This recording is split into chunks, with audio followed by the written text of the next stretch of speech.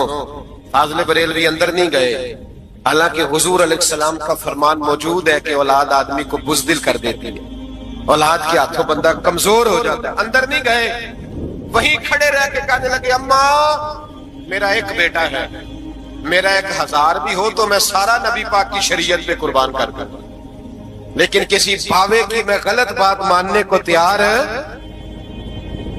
اعلیٰ حضرت کی زبان سے یہ لفظ نکلے تو صاحبزادے اٹھ کے دوڑے آئے، کہنے لگے ابا جی ذرا ادھر تو دیکھیں، میں دوسری منزل سے گرا ہوں پر مجھے خراش بھی کوئی نہیں آئی، مجھے خراش بھی کوئی نہیں آئی، دیکھیں میرے کپڑوں کو مٹی بھی نہیں لگی. آپ کے 2-3 مرید کھڑے تھے، کہنے لگے حضور یہ آپ کی کرامت ہے. آپ فرمانے لگے میری کرامت نہیں، یہ میرا عقیدہ توحید ہے، یہ میرے رب پر ایمان ہے، خراش نہیں آئی. اب اس فقیر کو فرمانے لگے اعلیٰ حضرت کہ تو کہتا تھا مکان الٹ دوں گا، چل الٹ نہ پھر 10 روپے نہیں لینے، الٹ. چپ کر گیا. تو اعلیٰ حضرت لوگ کہتے ہیں مولوی صاحب کے پاس کیا ہے؟ جس کے سینے میں رسول اللہ کا دین ہے اس کے پاس کچھ نہیں تو پھر کسی کے پاس بھی کچھ نہیں. اعلیٰ حضرت نے اپنا جوتا الٹ دیا، فرمانے لگے اگر طاقت ہے تو میرا جوتا سیدھا کر کے دکھا. تو مکان الٹنے کی بات کرتا ہے نا، پنجابی کا ایک شعر ہے، آپ کی سمجھ میں آ گیا تو ٹھیک ہے، نہ آیا پھر بھی ٹھیک ہے. وہ ایک پنجابی کے درویش کہا کرتے تھے ایک سٹھ تے پکھڑا کوار گندل، اسی اور بھی بوٹیاں جانتے ہیں. پتہ ہے ہمیں سارے گروہ کا ہے، چلو کرامت نہ دکھائیں تو بات الگ ہے، پر خبر ہمیں ہے. فرمایا چلو سیدھا کرو. اس نے پورا زور لگایا پر جوتا سیدھا، پسینے آ گئے. تو کہنے لگا جی میں معافی مانگتا ہوں، آج کے بعد ایسی بات نہیں کروں گا. اعلیٰ حضرت ولی تھے تو ولی سخی ہوتا ہے، جیب سے ہاتھ نکالے فرمایا تو 10 مانگتا تھا، اللہ 20 لے کے جا، لیکن غیر شرعی بات خدا را بس کرو. جو ہمیں ہمارے بزرگوں نے نظریات دیے ان پر قائم رہو. اعلیٰ حضرت موجود تھے مدینہ شریف میں. اس زمانے میں نا نبی پاک کے گنبد کے سامنے کھجوروں کے 2 درخت ہوتے تھے، کھجوروں کے 2 درخت. شعراء سارے بیٹھے تھے تو شاعر جو ہوتا ہے نا وہ تشبیہ دیتا ہے بعض اوقات. وہ شاعر نے شعر کہا، کہنے لگا یوں ہے درخت حضرت والا کے سامنے. توجہ ہے میری بات پر؟ حضور کے گنبد کے سامنے کھجوروں کے 2 درخت ہیں. شاعر نے شعر لکھا یوں ہے درخت حضرت والا کے سامنے، مجنو کھڑا ہو خیمہ لیلا کے سامنے. اعلیٰ حضرت فرمانے لگے یہ شعر میرے نبی پاک کی شان کے لائق. فرمانے لگے تم نے حضور کے خیمے کو، نبی پاک کے گنبد کو لیلا کا خیمہ بنا دیا، یہ کیا بات ہوتی؟ تو لوگ مانتے بھی نہیں، نہ وہ بھی نہ مانے. کہنے لگے جی اعتراض کرنا آسان ہے، شعر کہنا مشکل ہے، آپ بتائیں شعر کیسے کہنا چاہیے. فرمایا لفظ وہ کہو جو حضور کی شان کے لائق ہے، جو شان کے لائق نہیں وہ لفظ نہ کہو. شعر کیا کہا؟ کہنے لگے یوں ہے درخت حضرت والا کے سامنے، مجنو کھڑا ہو خیمہ لیلا کے سامنے. اعلیٰ حضرت فرمانے لگے غلط ہے تشبیہ. کہا جی آپ بتا دیں. تو اعلیٰ حضرت فرمانے لگے سنو پھر، یوں ہے درخت حضرت والا کے سامنے، قدسی کھڑے ہیں عرش معلا کے سامنے.